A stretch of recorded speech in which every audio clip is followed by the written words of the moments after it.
This AI phone calling agent has generated my client $75,000 in revenue, and I'm going to show you the exact guidelines and steps I've taken and the principles I've applied to build this agent to perfection.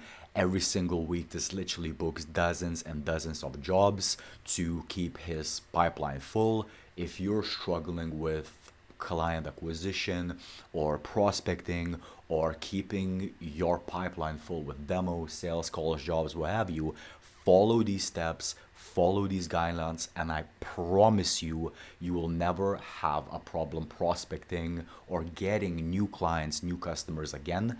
This is something I've used religiously for every single contractor that works with me, and I'm going to lay all the principles out in this video. It's not going to be a sexy video. It's going to be, as a matter of fact, kind of boring because it's me and my whiteboard. But I promise you, if you follow these principles, if you follow these steps, the difference between your ability to prospect and market and advertise is going to be day and night when you deploy your AI outbound agents this way. So let's get into it. All right, so most people tend to build agents extremely wrong. And if you've ever built an AI voice agent and if it sounds extremely crap, I'm going to walk you through the most important things you have to make sure that you do so that your agent stops sounding like this. Hi, first underscore name. It's Kelsey here from South Bay Investment, the Bay Area property investment Sorry, company. what? Oh, sorry about that. I work with a lot of clients who want to diversify their Well, portfolio. what? Sorry, what company? Oh, yeah, sorry for the confusion. And sounds like this. Danny Keys, how can I help? Yes, hello there. I'm in a little bit of a situation. So basically, I tried to open my car, but my key snapped and I can't get into my car right now. Sorry to hear that. Rest assured you're in good hands, and I'm going to send a technician to you immediately, all right? A technician is getting ready to help you right now. We'll be there in 30 minutes, okay? What's your full name, please? It's Carlos Miskinis. I have over 10 contractors that I work with, and the AI agents I build consistently book them on average between 50 to 100 jobs every single week. I've spent and done over 1 million of AI phone calls at this point, and I've reviewed all the sales call feedback. So I can tell you exactly how to build them the right way from scratch, and this is gonna save you a ton of headache. I just had a guy where I built an AI voice agent that booked him 60 AC replacement jobs. And I log all the jobs that I generated on a simple Google Sheet, so an automation runs. When the AI gets someone interested to change their system, the AI asks for the phone number, full name, address of the person, and date and time when they want to select for the technician to come over. Then the automation that I built adds and logs all that information here. I obviously had to hide it for privacy reasons, but as you can see, it generated 60 jobs. And I'm not even counting the amount of callbacks that the AI has generated of people maybe driving in a car somewhere and then they just can't book the job because they're at their doctor's. Generated $75,000 in revenue. I had a plumber where I booked him 250 jobs and generated them 60,000 in revenue in a matter of hours. I'm going to show you exactly what I've done, how I built the agents, and I'm going to walk you through the number one steps that you must take care of. So first of all, latency is the number one thing that kills an AI voice agent. So your ideal latency you actually want to aim for is going to be between 800 milliseconds to 1000 milliseconds. Right, now what does that mean? That means that it takes up to a second for your AI agent to give a response on the phone when someone talks to it. Latency is the number one killer of any AI phone agent. If they take too long to respond or formulate an answer, chances are that phone call will be dropped, especially if it's with a more impatient person that you're calling to book a meeting or book a job, right? So how do you solve this latency thing? Well, I've spent a whole year perfecting and building one agent, and what I realized is this, is that first you have to have a combination of the best LLM that you're using and the text-to-speech model that you're using and speech-to-text model that you're using. So it's going to boil down to first the LLM. So what most people do and where they go wrong is they choose ChatGPT 4o, or for example, they choose Gemini. Now there's a place to use the Gemini LLM and there's a place to use ChatGPT 4o. But what most people don't do is they don't use the smaller, leaner LLM such as ChatGPT 4o Mini. Now, why is that? Because they hallucinate more.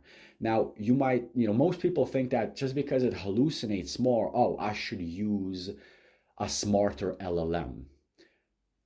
Wrong. What you should do is make your prompting elaborate enough and easy to follow enough for that LLM. So even if it's not as smart, because it has lower latency, it's still able to execute the sales script that you have or any prompting instructions that you have. Now, real quick, just to give you a clear illustration of what I mean using the right LLM at the right time, is I'm going to show you a earlier build of a sales agent I've built to reach out to business owners that will book me meetings for AI demos, basically, AI sales meetings. Is in where you want the AI to prioritize speed. So for example, if the only instruction you give the AI is, hey, hello, or hi, first name, hi, Jeff, whatever that person's name is, you don't want to use ChatGPT 4o. It's too bulky and the latency is going to go beyond 1000 milliseconds. So in those cases where I want the AI to be very snappy, I will use Gemini or ChatGPT 4o Mini. Now, what is the difference? Where should I use Gemini or 4o Mini? So let me give you an example. Once the person answers yes, hello, this AI then moves and progresses to the next note, which is essentially the sales hook. Hi, I'm with Carlos, I'm working with this and that company, whatever you have, you're gonna deliver the sales message. In this case, I highly recommend using Gemini. Why is that? Because the latency between Gemini 2.0 and ChatGPT 4o Mini is very insignificant. 4o Mini is still faster, but Gemini is more conversational. And why are we prioritizing the flexibility of the answers, which is Gemini, is because now from this point, they've already answered hello and we've delivered the sales hook. So that conversation can go a billion different ways. So someone might say, hi, this is Carlos, or no, this is not Carlos, how can I help you? Oh, Carlos is at the doctor's, this is, XYZ person, sister, brother, wife, what have you. Those conversations happen. I've noticed that from doing literally over 1 million of calls, Gemini handles those types of conversations much better. And once you've graduated from the hook, obviously it can go into the objection node, where I give very distinct instructions on how to handle every single objection or a question that the person might ask, right? So in this case, even though we're not giving the AI any time to think, and it's not burdened with the decision making because it's just reading from a script, I still want to use ChatGPT 4o simply because that node requires more intelligence. From here, it can be an array of objections or questions, or maybe someone wants to schedule a call and I will need to handle times and dates and to work with the person to figure out a time that works for them. I don't want to leave that to Gemini. I don't want to leave that to ChatGPT 4o. So this 4o Mini, I apologize. So you use 4o, which is really the only scenarios where I will use it, is when you truly need that brain power and latency is no longer the priority. Now, once I'm there and once I'm saying, okay, the person said yes, all all the sales friction has been removed, I will switch back to either ChatGPT Pro Mini or Gemini. Or if it's a really critical agent and I don't want to leave any margin for error, then I'm just going to go through with ChatGPT 4.0 all the way until the transfer node. And that's the core difference. I want you guys to don't think about one LLM. There are different LLMs for different scenarios, and this is exactly how you tackle every single one. If every single time there's high stakes and the AI has to make decisions extremely elaborately, I want you to remove the thinking from it by scripting as many of the outcomes as possible. And this is something that I will get into in our further training videos. Or you simply only then use ChatGPT 4.0. And then any other lean decision like asking for their name, if there's 1 to 2 answers, you definitely want to save on latency and use ChatGPT 4.0 Mini. Now, depending on what kind of budget constraints you have, you might also enable the fast version, which simply puts your instance of that call, of that agent, on higher priority, so that the final part of latency, which happens when a lot of users are using the platform, which increases your latency even more significantly, is just removed. So let's get back to the whiteboard. That's going to be the key. Now, when it comes to the voice provider, this is very critical. So there's different types of voice providers such as OpenAI, 11 Labs, Cartesia, Arcana just came out with their super intelligent voice. The problem with those is that not all of them sound natural. And if they sound extremely good, they either cost a lot, driving your cost per minute extremely high, or they just sound like crap. But they have fast latency, right? So how do you find that balance? That's going to be the key here. What I recommend and what consistently works the best is usually 11 Labs. Now, the mistake that people make with speech providers such as 11 Labs is that they just choose any voice that sounds okay to them, and they don't dig into voice cloning. I could talk for hours just on voice cloning alone, but the voice is going to literally determine the success of your agent. This is going to be one of the pillars that if you nail well, even if it has a little bit higher latency, this is going to save you. And the way that we build voices is all of them are custom made. And even if, we take the top performing sales rep of an industry or your company. I've worked with a plumbing company where we took one of their sales reps that she's been doing just phenomenal numbers with sales, and she's been able to consistently do phone call sales and book appointments with new customers. We took her voice, I cloned it, and then I've made 30 versions of it.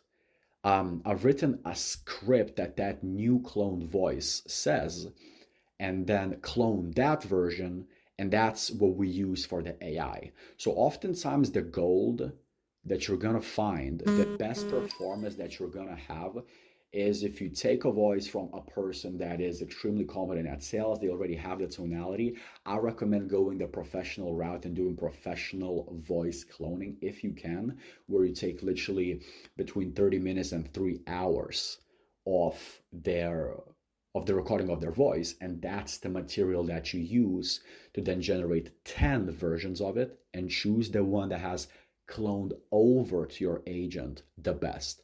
It's a very painful process, and this is exactly why I've chosen to build one agent and triple down on just a few voices to perfect them versus just churning out and selling all these subpar agents. That's exactly why all the client campaigns are run. They end up booking between 50 to 100 jobs a week, and yours cannot even withstand the first 10 seconds without being hung up on the phone, right? Now, the next thing that I want to talk about is going to be prompting, but not in the way that you think. So obviously, even if you're a basic beginner with AI voice agents, you know what prompting is. Now, there's a kind of like a second hidden layer of prompting that you must understand, and that is prompting for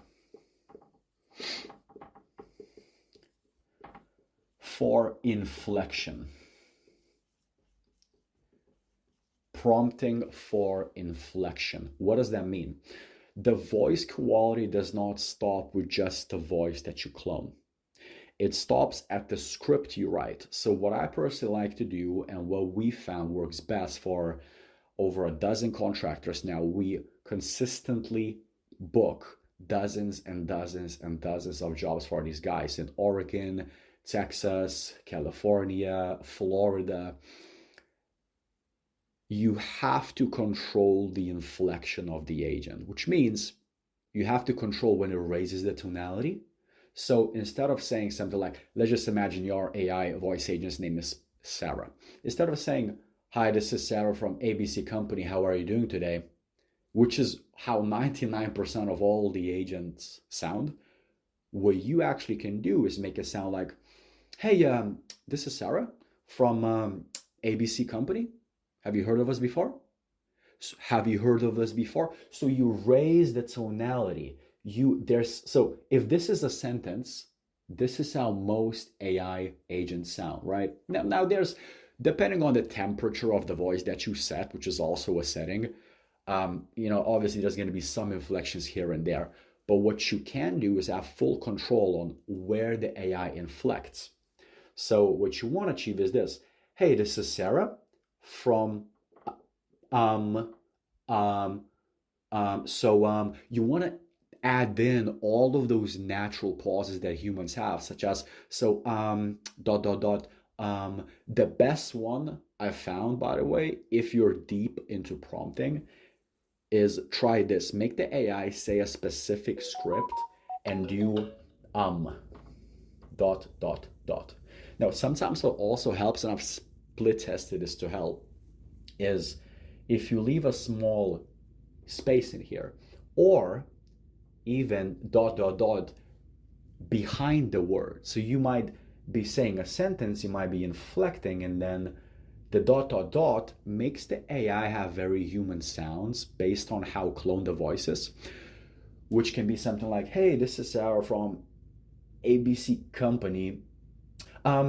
So you hear like, and like humans, when they speak on the phone, they're not monotone. Humans, when they speak on the phone, they're not perfect. Even in this video, as I'm talking to you, you hear me stutter. That's my speech impediment. Or you might hear some words not pronounced extremely well. Like there's literally cases where I don't do typos in the words, but I find a way how to say that word with certain symbols in place that makes it sound extremely, extremely well. So that's prompting for inflection. And how do you do it? What you can do is try adding symbols like the question mark in the middle of the sentence. So instead of saying, hi, this is Sarah from ABC Company, say, hi, this is Sarah from, you could say, like, this is what you do in the prompt. You say from ABC Company. Run this 10 times, run the same sales script 10 times and see how the agent performs. And then if you're still not getting the good response that you have, if you're using an AI agent, sorry, it's my speech impediment. Sometimes when I speak too fast, that happens. Sometimes when you're using an AI agent builder platform such as Retail, they're going to allow you to enable different settings for a text-to-speech with 11 labs. So I recommend the advanced 2.5 fastest, but again, depending on what voice you have, that's going to determine the quality. Sometimes choosing a voice that, don't choose the radio sound voices, because those are terrible. They're, you immediately sound like AI and the conversions drop because of that. Choose a voice that's lower quality, because what happens on a phone? If you talk to someone on the phone, do they sound like they're from the radio? No, they sound, sorry, let me just check how much time I have. They don't sound like they're from the radio. They sound normal. There's a little bit of static. There's a little bit of background noise, So experiment with all these things here. Make sure you keep your latency sub 1000 ms and run a campaign and see how many more bookings you do or scheduled meetings your agent achieves for you. Obviously, a lot of that depends on the data that you have, which is a completely different video. I'm not even gonna get into that. The biggest thing, if you retain anything from this video, is please, for the love of God, stop using single prompt agents. It honestly frustrates me to see people do that, because I've spent months trying to make single prompt agents work. I don't care how simple your AI agent is, always use conversational flow agents. So just so I save you 15 hours of research, go to Retail AI, not affiliated to them, but that's the platform I heavily use for testing and deployment. Always choose conversational flow agents. You're able to dictate the flow of the conversation much better. Don't stick to just one block of the prompt. That's going to destroy how much the agent actually hallucinates, which is going to be a big problem for you if you want to achieve consistency in the outcomes of the jobs they book and how many times your call to action has actually succeeded. The final thing I'm going to leave you with, not to make this video too long, because I want you guys to really retain these core lessons and then do your own homework and really dedicate a weekend, hours to play around with this. And I promise you, I've done this for a year. I've ran over 1 million calls, and this is exactly the settings. These are the core things that you need to work on to achieve the 99% of confidence with all your agents. Anyone can throw a prompt into ChatGPT that's going to build them an agent, right? Like anyone can take an agent from 0% competence to 50% competence. But to get the agent from 50% competence to 99% competence, it's not just fine tuning. It's not just finding the right latency. It's not just finding the right voice. It's cloning your voice and then clone a lot of versions of it, because how the clone transfers to the AI voice agent platform, by the way, also impacts the quality. You could literally take the same file of the voice clone and you could slap it into the same platform. 10 different versions. All 10 different versions will sound the same. So I encourage you, these are the pillars of your AI voice agent. Play around with them and work them into perfection. And don't be afraid to use leaner ChatGPT LLMs, or you don't even have to use ChatGPT or OpenAI. You can use different ones like Gemini, but find the leanest possible LLM that you can achieve results with. And then instead of raising the LLM or the intelligence of it, so instead of using ChatGPT 4o mini, you use ChatGPT 4o, don't do that, because that's just going to stack your latency and that's going to kill all your calls anyway. Doesn't matter how intelligent the AI phone caller is. If it can't get a sentence in, nothing matters. The final thing I want to leave you with is stop fine tuning with examples. So a lot of the platforms that you have will allow you to give examples of, if the AI agent steers in a different direction, of what you wanted it to say, is going to allow you to fine tune and give how exactly it should have acted. So you can set an example or a condition. Those things add to your latency. Every single time you pack more and more weight on your AI with examples, using the fine-tuning settings that they have, it packs on your latency. The better thing to do is every single time you monitor a phone call recording, or if you go through some call feedback, what you want to do is copy the outcome that the AI said, that you didn't want it to say. Maybe it says something stupid, maybe a sentence. Grab the sentence that the user said before the false answer of the AI triggered, and then go into your prompt and make sure you edit the prompt and then rerun that same scenario and see if it fixed it. That's the best way to actually fine tune. Is going to do two things. It's going to avoid packing on more latency. And by the way, it's invisible.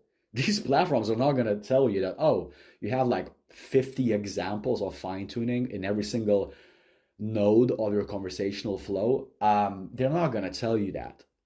They just don't have the resources to even show you that. Like if you change the voice provider or the text to speech or the speech to text, sure, they will show you the rough latency, but not with fine tuning. So when you fine tune, focus on fine tuning the prompt itself. You're at the end of the day, you're going to have a stronger prompt, a stronger agent you can then reuse for more case studies, more scenarios, more campaigns, and is going to get stronger and stronger, aka if you know the concept of like anti-fragile, rather than you just like taking the easy route and say, oh, AI agent, this is how you should have done.